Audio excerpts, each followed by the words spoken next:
ఇది ఒక రకమైన నేరమే కాదు, ఇది ఒక రకమైన జుగుప్సాకరమైన దుర్మార్గమైన చర్య. ఇది సొంత తోడబుట్టిన చెల్లెలు ఎవరితో మాట్లాడుతుందని వినాలనుకోవడం అంతకంటే భూతి ప్రపంచంలో ఇంకోటి ఉండదు ఇంకా. సో దీని మీద షర్మిల గారు ఎలా రియాక్ట్ అయ్యే అవకాశం ఉంది అంటే, ఎలా రియాక్ట్ అవుతారు? మీడియాతో మాట్లాడడం కాదు, చట్టపరంగా ఏమైనా రియాక్ట్ అవుతారా? తప్పకుండా చట్టపరంగా రియాక్ట్ అవ్వాలి, అన్న మీద యుద్ధం చేయాలని ఆలోచన అయితే అంటే షర్మిలమ్మ గారి దగ్గరగా మేము చూస్తాం. ఈవెన్ నిన్నగాక మొన్న కూడా వాళ్ళు ప్రెస్లో అడిగినప్పుడు మా అన్న పాప నీ ప్రాణం అడిగితే నేను ఇచ్చేస్తానని కళ్ళీళ్ళు పెట్టుకునేటటువంటి మనస్తత్వం ఉండేటటువంటి వ్యక్తి షర్మిలమ్మ. ఆ షర్మిలమ్మను కూడా తన సైకో సోషల్ మీడియాతో ఒక విలన్గా క్రియేట్ చేయటం అయితేమి, అదేవిధంగా చంద్రబాబు మౌత్ పీస్ అని చెప్పి పబ్లిసిటీ ఇవ్వడం అయితే అంత ఘోరంగా అంటే జగన్మోహన్ రెడ్డి యొక్క నేచరు ఈరోజు ఆంధ్రప్రదేశ్ ప్రజలు అర్థం చేసుకోవాలి. ఎందుకంటే ఒక చెల్లికి సంబంధించినటువంటి విషయంలో ఈరోజు తెలంగాణకు వచ్చి తను బాధలు పడుతుంటే మాట సహాయం చేయకపోగా కేసీఆర్తో కలిసి ఇట్లాంటి దుర్మార్గమైన పనులు చేసి ఈరోజు తన నెత్తిని తన మట్టేసుకున్నట్టుగా ఈరోజు ఇక్కడ కనుక షర్మిలమ్మ ఎస్టాబ్లిష్ అయి ఉంటే ఈరోజు ఒక రాజకీయ శక్తి అయి ఉండేది. అట్లా కాకుండా ఈ విధంగా ఫోన్ ట్యాపులు చేసి కట్టడి చేసి ఆర్థికంగా కావచ్చు, ఈ రాజకీయ పరంగా కావచ్చు, అన్ని కుటుంబ పరంగా కావచ్చు, ఇట్లాంటి ఫోన్ రికార్డులను తీసుకెళ్లటం, అక్కడ కట్టడి చేయటం, దగ్గరుండేటటువంటి సన్నిహితులను బెదిరించడం, అక్కడ ఉండేటటువంటి పనిచేసేటటువంటి ఎంప్లాయీస్ని బెదిరించడం, ఇట్లాంటి అనగూడని కార్యక్రమాలని చేసి ఈరోజు అతని నెత్తిని అతను మట్టేసుకుని ఈరోజు షర్మిలమ్మ ఆంధ్రాలో అడుగుపెట్టడానికి కారణం కూడా జగన్మోహన్ రెడ్డి ఇట్లాంటి పనులను చేసి. అదే తెలంగాణలో కనుక ఆ చెల్లికి మాట సహాయం చేసి నీకేం కావాలమ్మా నేను ఉన్నాను, నీకు రాజకీయ పరంగా నువ్వు ముందుకెళ్ళి ఎందుకంటే నీ బాగు కోసం కష్టపడ్డటువంటి తల్లి చెల్లి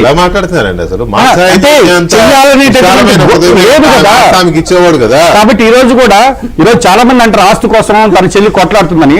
గర్వంగా చెప్తాను, ఒకవేళ ఆస్తి కోసం కొట్లాడాల్సి ఉంటే రిజిస్టర్డ్ వీలునామా అన్నా చెల్లెల మధ్య జరిగినటువంటి ఎంఓయూ కూడా రిజిస్టర్డ్ అయినటువంటి వీలునామాను కూడా కాన్ఫిడెన్షియల్ గా బయట పెట్టకూడదని ఏ రోజు కూడా షర్మిలమ్మ నాకు ఆస్తి కావాలని కోర్టు మెట్లెక్కినటువంటి దాఖలాలు లేవండి. ఈరోజు అన్న బాగు కోరుకుంటుంది తప్ప చెడు కోరుకునేటటువంటి చెల్లి కాదు. అయినా కూడా ఈ అన్న యొక్క నేచరు ఈరోజు తెలుగు రాష్ట్ర ప్రజలకు అర్థమవుతుంది. జగన్మోహన్ రెడ్డి యొక్క మనస్తత్వం ఏంటి, అతని యొక్క మెంటాలిటీ ఏంటి, అసలు పార్టీ అధికార ప్రతినిధులుగా మీకు షర్మిల గారు చెప్పారా నా ఫోన్ ట్యాప్ అయింది? గతంలో అంటే మాకు షర్మిలమ్మ గారు చెప్పిన మాట వాస్తవం. మాకు అధికార ప్రతినిధిగా పార్టీ పరంగా అయితే ఏ రోజు కూడా ఆమె మేడం గారు ఎట్లా మాట్లాడలేదు. బట్ మాకున్నటువంటి అనఫీషియల్ ఇన్ఫర్మేషన్ అయితే తన చుట్టూ ఉండేటటువంటి ఎంప్లాయీస్ని బెదిరించారు. సన్నిహితులు ఎవరైతే పార్టీలో చేరాలో ఆ రోజు తెలంగాణ వైఎస్ఆర్టీపీలో వచ్చే వాళ్ళందరినీ కూడా బెదిరించడం, అక్కడ నుంచి వైఎస్ఆర్ కాంగ్రెస్ పార్టీ నుంచి కూడా బెదిరింపు రావడం జరిగినటువంటిది మాకు కొంత సమాచారం ఉంది. కానీ ఇది ఈరోజు నిరూపణ అవుతుంది. అంటే ఆరోపణలు కాస్త ఈరోజు ఈ ఫోన్ ట్యాపింగ్ వ్యవహారం అంతా కూడా నాకు తెలిసినంత వరకు ఖచ్చితంగా కూడా ఇవన్నీ కూడా బయటకు వస్తాయి. కాంగ్రెస్ ప్రభుత్వం ఈరోజు అంటున్నారు సార్ ఈ లెక్కన ఏపీ కాంగ్రెస్ అధ్యక్షులుగా వచ్చిన తర్వాత కూడా జరిగే ఉంటుంది. ఖచ్చితంగా జరిగండి. ఖచ్చితంగా కేసీఆర్ గారు ఇక్కడ హైదరాబాద్ హెడ్ క్వార్టర్స్ లో కూర్చొని అక్కడ ఆంధ్ర రాజకీయాల్లో వేలు పెట్టి ఈ ఫోన్ ట్యాపింగ్ చేసి బెదిరించి ఏపీ పిసిసి అధ్యక్షురాలుగా ఆవిడ అయిన తర్వాత వైసీపీ నుంచి ఒక 5-6 పెద్ద నాయకులు కాంగ్రెస్ లో చేరాలనుకున్న వాళ్ళు మళ్ళీ వెనక్కి తగ్గారు. ఇదే కారణం. అదే వినాశకాలే విపరీత బుద్ధిని అతను మట్టేసుకుని ఈరోజు ఇక్కడ ఒక నియంత అక్కడ ఒక నియంత మేమే శాశ్వతం అనుకున్నారు.